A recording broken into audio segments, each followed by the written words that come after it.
Our guest speaker this morning. In fact, I'm just going to pick three, just three.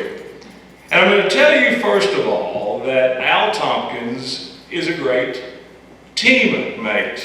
Let me explain. I don't know how many of you in your class can remember the very first time you laid eyes on another class member. But I can remember the very first time I literally ever saw Al Tompkins. And I told his wife Sydney this story last night.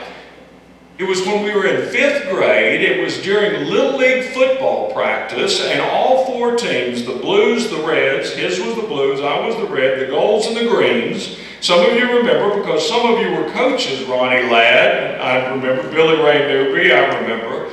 We were all practicing on the same outfield out at the VFW park. And during the course of that practice, our coach stopped our practice. We were the Reds. And he pointed across the field to where the Blues, now remember 5th graders, he pointed across the field and he said, "Boys, I want you to look at that boy over there. That Tompkins boy from Fredonia." Now it was easy to spot him because he was at least this much taller than the rest of us. He said, "Now that's Tompkins boy, you better be ready because he will stick you." I played against Al for 2 years in Little League, and the coach could not have ever spoken any truer words. I got stuck by him on a number of occasions. But I also had the opportunity to play as a teammate on the Caldwell County Tiger football team from 7th grade on with Al. And I will tell you, as a teammate, he stuck with you. He didn't just stick with you. The second thing I want you to know about Al Tompkins is that he is a tremendous writer. Now again, that comes with journalism. Some of you would say, well, yeah, but don't ever discount that that's a learned skill. In fact, he's written thousands of leads and thousands of stories, news stories, and even at least one book that I have read twice, a book Aimed for the Heart, and it is a wonderful book, and it's helped me in my career immensely. But I want to tell you, when he first started his writing career, and many of you will remember Mrs. Pat Mix. How many of you remember had Pat Mix? Oh, look at all that. Al and I were both in Mrs. Mix's English class that had a composition component to it. In fact, the composition component was the last part of our grade, the most important part of our grade. During the course of that semester, Al and I were in the same class together, and we formed the habit of competing, and I'll be honest with you, gambling on test scores. Whoever had the highest score, the lower score had to pay the other 50 cents. That was the king's ransom back then. And we not only enjoyed the competition between ourselves, our classmates realized what we were doing. And so they wanted to see, with every test through the course of the semester, who had gotten the best group. And we made a big deal of it. Well, none other than Mrs. Pat Mix also found out about this gambling episode that was going on. And for those of you who remember her, she was fairly straight-laced. And for whatever reason, she tolerated it. And I think down deep in her heart and soul, she kind of enjoyed it. Because at the very last grade of the semester, again, this was the composition component, she took the graded tests, passed them out to all the class members with the exception of Al and me. And she built the drama appropriately by looking first to Al, then me, first to Al, then me. The class could not wait to hear. And then her final words were these. She looked at me and said, "Phil, pay it." That's when I knew he was going to be a great journalist. There was no question in my mind. But as many of you know, friendships are forged oftentimes in pain. And let me tell you about not only the teammate that I knew, and not only the writing competitor that I knew, let me tell you about the friend that I knew. On October the 26th, 1987, early in the morning, I got the call that many of you have gotten at some point in your life. A call from my family member saying that my dad had passed away at age 60 in his sleep. We were living in Florida at the time, and all the rest of the family was right here in Princeton, and it was crushing, to say the least. But within 20 minutes, while I was still processing all this, within 20 20 minutes, I got a telephone call from none other than Al Tompkins. Al Tompkins was the first person that reached out to me that wasn't a family member. Al called me up. You need to know that Al lost his father at a very young age as well while we were still in high school. Al called me up. I'm believing, even still today, sensing my pain, feeling his own pain from years gone by. And of course, he expressed his condolences. Phil, I'm sorry about Joe. My dad and Al were big buddies. He said, I'm sorry about Joe. What can I do for you? I said, you've just done it. You called, right? And then he goes, no, that's not enough. He said, how are you getting home? My wife, myself, and a 6-month-old baby, that was our family. We were going to fly home that night. Home meaning, of course, to Nashville, Tennessee, and then figure out if rent a car or whatever, get from there. Al Tompkins said, do not rent a car. I will meet you at the airport. I will drive you to Princeton. I've got that part of it taken care of. We arrived at just after 10 p.m. in Nashville, Tennessee that night, and there was Al, standing there, all 6'4" of him, with a little blue stuffed bear that he gave my 6-month-old son. Then the 4 of us loaded into the cab of his pickup truck, no child seats, believe me, crammed the stuff in the back, and off we headed for Princeton, Kentucky. 2 hours later, we drove into my family's home over on Cater Street, lights still on, family still there. And Al walked in, of course, expressed his condolences to my mom and my brothers, my sister, myself. And then, you know what he did next? He got in his car and he drove back to Nashville, arriving after 2 a.m. because he had a 6 a.m. call at the television station that he had to be ready to go. Sometimes it's what we do as teammates, sometimes it's what we write and impress people with, but more often than not, it's what we do to show our love for one another. I don't know how well you know Al Tompkins. I know him pretty well. The class of 75 knows him pretty well. In just a few minutes, you're going to know him pretty well yourself. It's my privilege to present my classmate and my friend, Al Tompkins.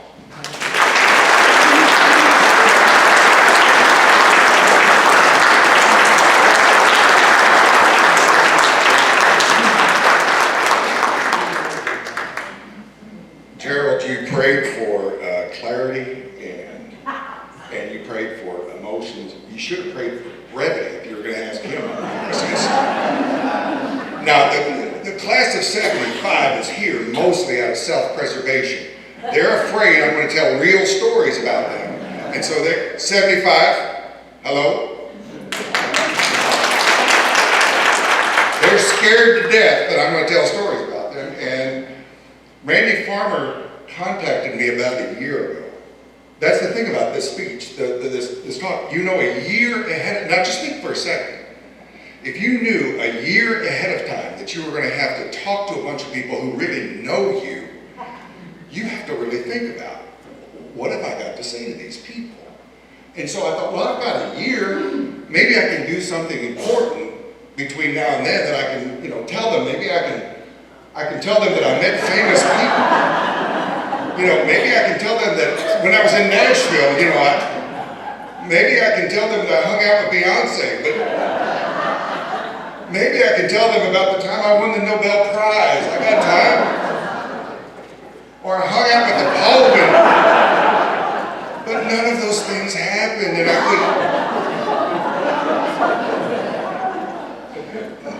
couldn't. You've heard something about my athletic career. I'm going to talk about this guy in a minute, but you've heard something about my athletic career. Ladies and gentlemen, the man who stands in front of you peaked in 1969 when they won the Little League Championship. Mr. Ladd, are you here? Where's Mr. Ladd? He's my coach. There.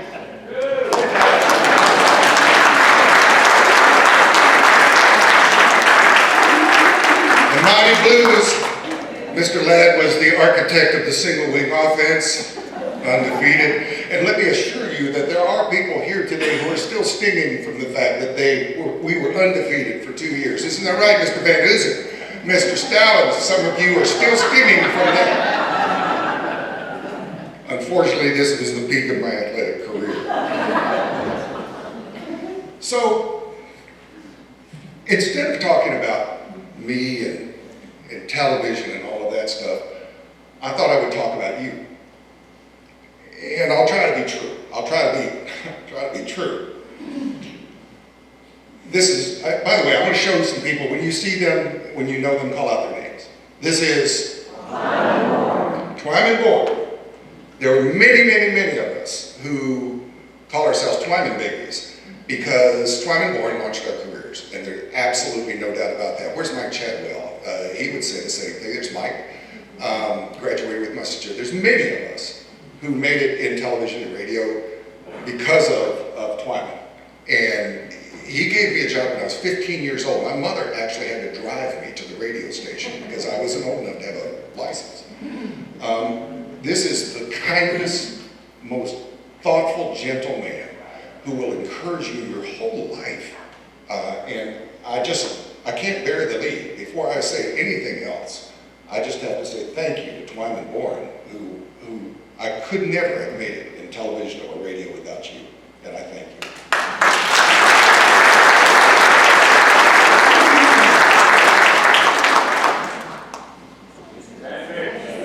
You heard about Pat Nix, and it's what Phil said was true. Pat Nix is very special to me. Now, I don't know how many of you travel around and keep letters from your English teachers, but I do. And I want to tell you two stories about Pat Nix. When my father died, as Phil said, when my father died, Pat Nix had already had my sister, my two brothers, all of whom were very good students. And so she thought, well, this is going to be a breeze, another Tompkins boy. This is going to be great. And I was not them. I was not a very good student. But Pat Nix, apparently, she told me this story. Pat Nix apparently had said to my mother, don't worry about this one. I've got it. After my father. And so no matter what I signed up for, I would always end up in a class about composition and writing and so on. And I couldn't understand why I wasn't getting into the folklore class that you guys were, where you got to wear the coonskin hats and stuff. I didn't get into any of those classes because Mrs. Mix took my enrollment card and changed it so that I would be in composition or literature or something. Well, later in my life, I was fortunate enough to win an Emmy Award for writing a documentary, and I couldn't think of anybody that would care, and I thought, well, who can I tell? And so I called Mrs. Mix, and I said, Mrs. Mix, I had used my real name, Alan Tompkins. This is Alan Tompkins, do you remember me? Yeah, I remember you. I said, well, this is going to be a surprise to you because I was kind of a terrible student, but won an Emmy Award for a thing I'd written. And she'd say, well, if you'll send it to me, I'll reconsider your grade. She said.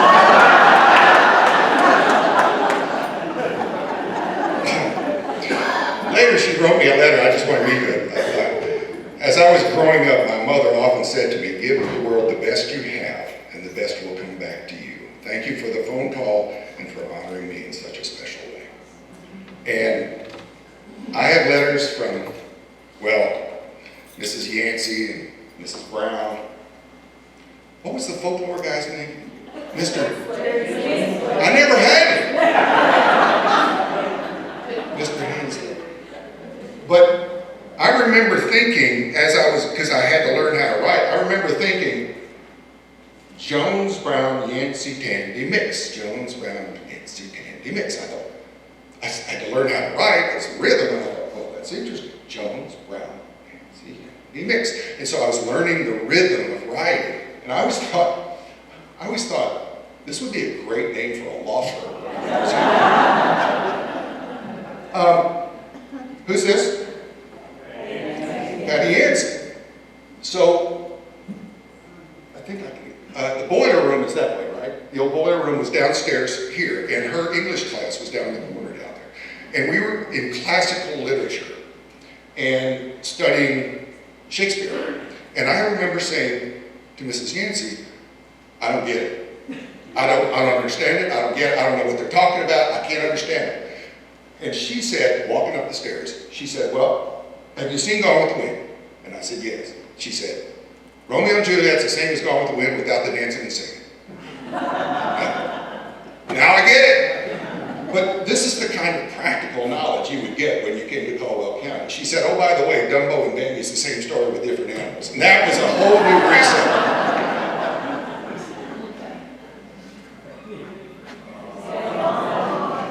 Dale Fawn, I can tell he touched you as he touched me. Dale Fawn was a very special guy. Some of you remember that Dale Fawn would have us stand on our heads during lunch. He claimed, and I don't think anybody can actually say who it was, but he claimed that when the blood went to your head, it would make you think better. And he would stand on his head with you. Class, he would stand on his head with you. And I thought it was extraordinary. And you may not know, or you may know, he was also a United States Marine. He was at Iwo Jima and actually saw the raising of the flag at Mount Suribachi. But he was also a poet. He was a poet laureate. And I remember being so impressed by this, that you could be both a United States Marine and you could be literate and kind. This was a life lesson. So when my father died, Mr. Fawn pulled me aside and he gave me a piece of paper. And the piece of paper had a word on it. He said, I want you to look up this word. So I did. He said, come back when you've looked it up and tell me what it means. And the word was resilience. Resilience. And he said, what does that mean to you? And I said, I think it means you have to come back no matter what. You have to come back and rebound and rebuild. He said, that's right. You have to have resilience. Now I want to tell you something, he said. Your life goal is never to be ordinary. Don't be ordinary. Now I was 54 years ago, and I remember those lessons so clearly. I remember one other lesson, and I think Barry and a couple of others, maybe Anthony, were with us. For whatever reason, and I don't recall, we went to the Village Inn restaurant, and we had lunch with Mr. Fawn. And I sat next to him, and he would eat one thing at a time. He would eat his potatoes slowly, then his peas, and then well, we were all done before he ever got, to the meat.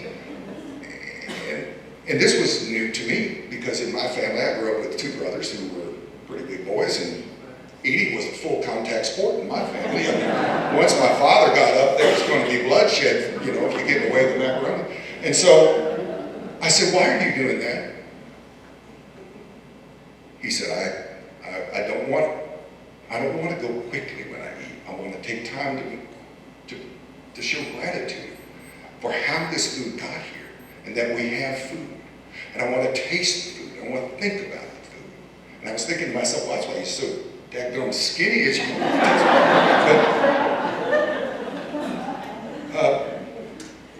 I learned that lesson. To be grateful for everything, including the very peas on your plate. Now, obviously, I did not follow, but I thought that was extraordinary. Another person, besides Mr. Fawn, oh, by the way, did you know that he still holds the world record for being the oldest blood donor? 36 gallons. Now, partly in his honor, I became a blood donor. I'm at 17. I don't think I'll ever get 36 gallons. But he was donating blood into his 80s and would pray for the people who would receive his blood. Resiliency. Everybody say that word with me. I hope you leave here with that word. This is how I think of him.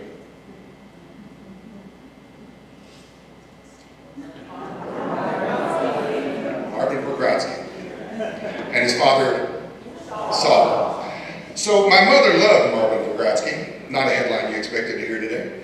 My mother thought the world of Marvin Bogratsky, and here's why. Every year at Christmas, when they would be looking for a parade marshal, Marvin Bogratsky, maybe the only Jewish family, if not one of the very few in the town, Marvin Bogratsky more than once was the parade marshal for the Christmas parade. And every year in the newspaper, the Bogratsky family from Finkel Fair Store would take out an ad in the newspaper. Let me blow up a little bit. and wish the Christians a Merry Christmas. My mother was supremely dedicated to buying the Finkel's because of this. She says, when do you think we're ever going to get around to wishing that family high holy days? And I said, probably never, because they are more comfortable in what they believe than we are in what we do. See, they don't just tolerate, they accept. There's a lesson there for us. I have to admit to you that I dreaded going into the Finkel store because Mr. Progradsky, my mother, would only buy Levi jeans at the. And back then, and some of you will testify to this, back then, Mr. Progradsky would say in a quite loud Progradsky-esque voice, "Do you still wear Husky?"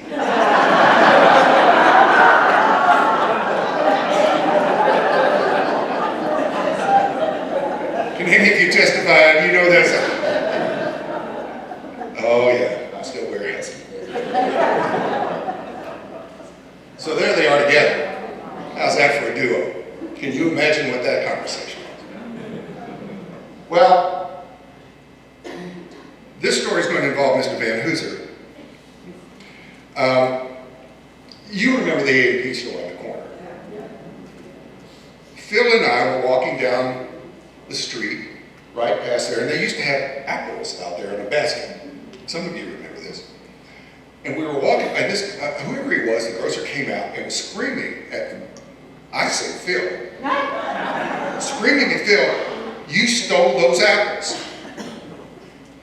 Now, as it turns out, by some miracle, as we were walking right there, up comes this person,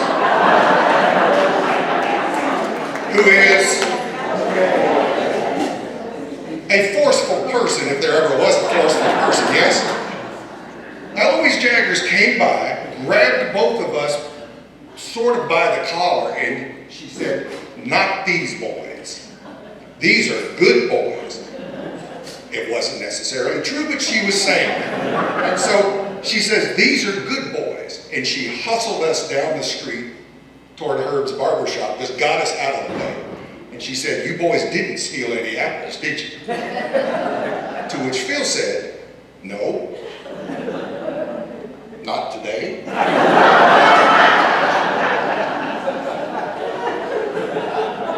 It was one of many times when I said to Mr. Van Hooser, shut up. Shut up. A little bit of truth is enough. Yeah. Who's this? Johnny Stone. I'm going to tell you a little story about Johnny Stone. I thought he had the best name ever. Johnny Stone. So when I was working in radio, at one point I worked for 3 different radio stations simultaneously, a rock and roll station, then an easy listening station, and then at nighttime I worked at a jazz station. And so the the program manager for the rock and roll station said, you can't use your same name on the jazz station. People are going to be confused. You got to come up with another name.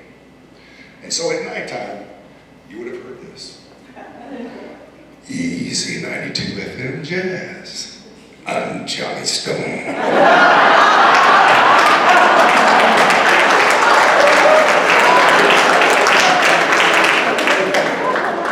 that an awesome name, though?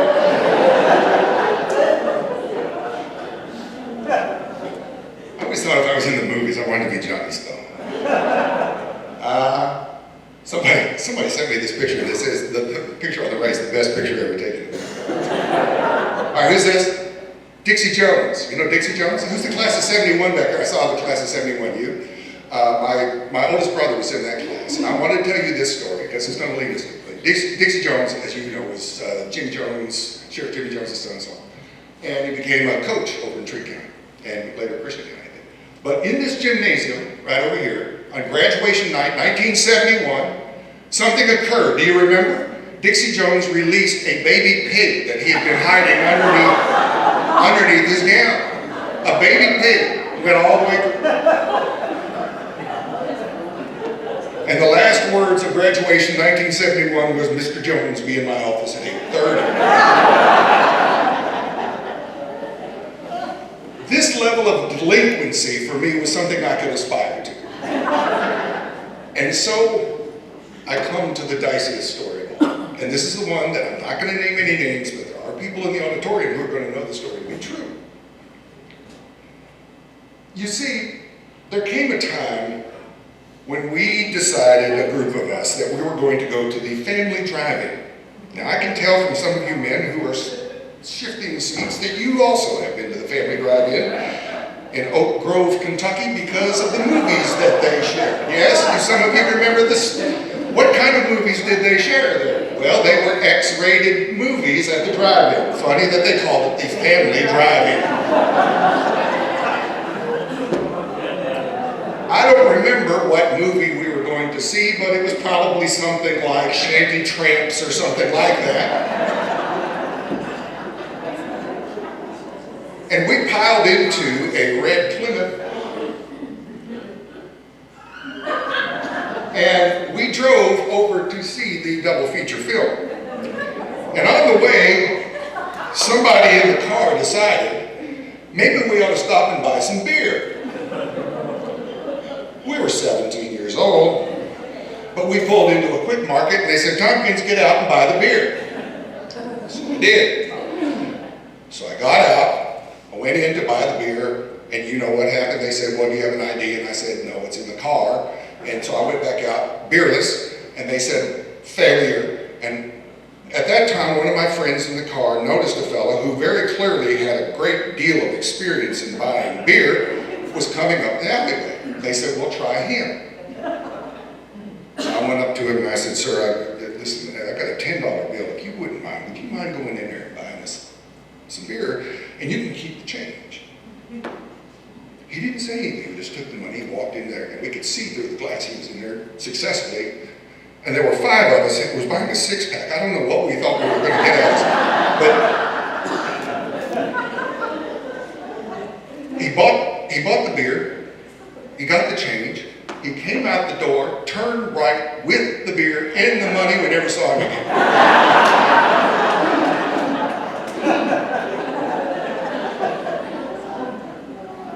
Well, anyway, we ended up at the family drive-in.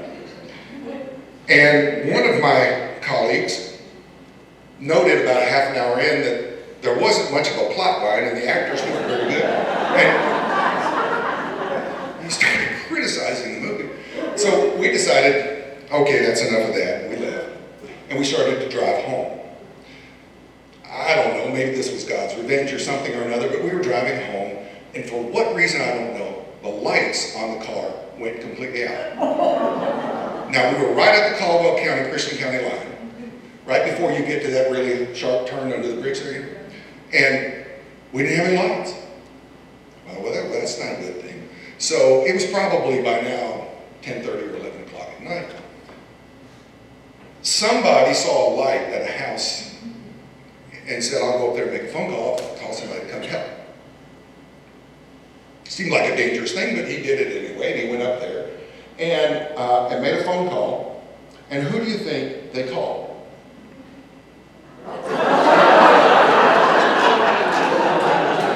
Roy Gene Rogers, who, by the way, has not changed expressions in more than 50 years.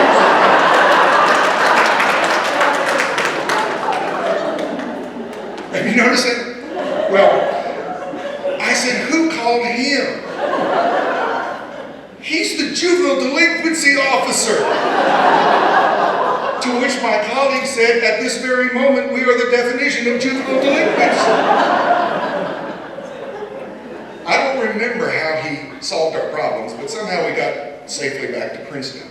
And before we left, before we parted, Roy Gene said, you boys need to be in church tomorrow.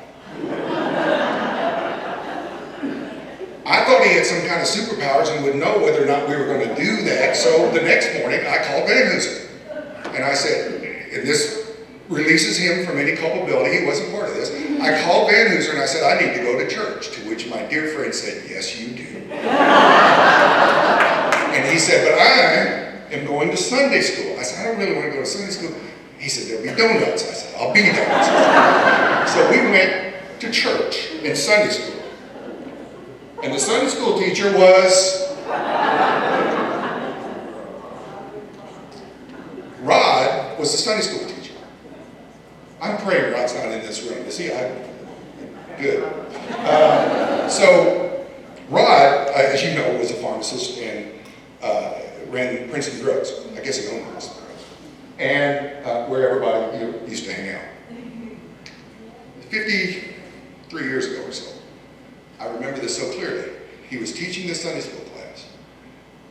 And in the middle of Sunday school class, he mentioned that some fellow had come into the pharmacy and he had some kind of problem.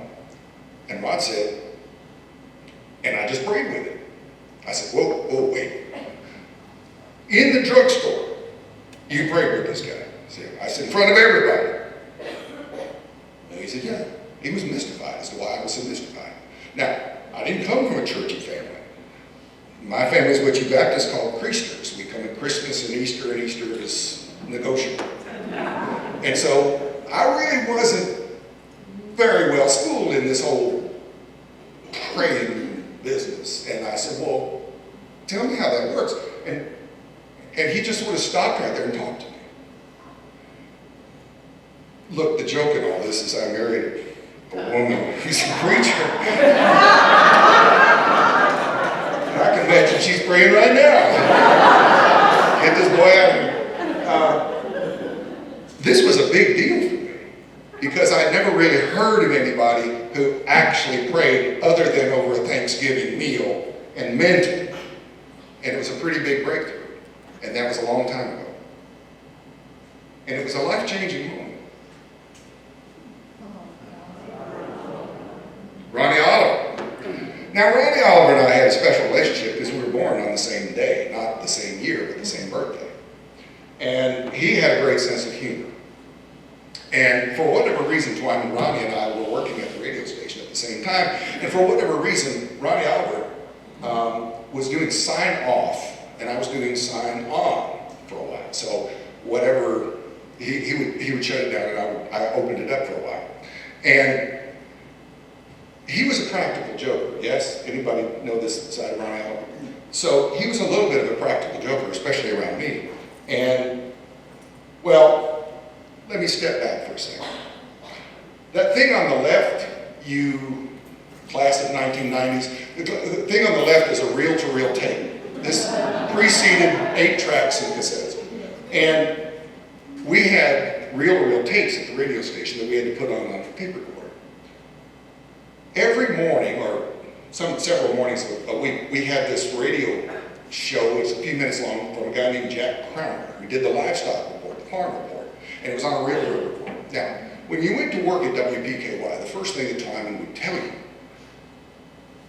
there was a manila envelope that was tacked to the wall back there, and the manila envelope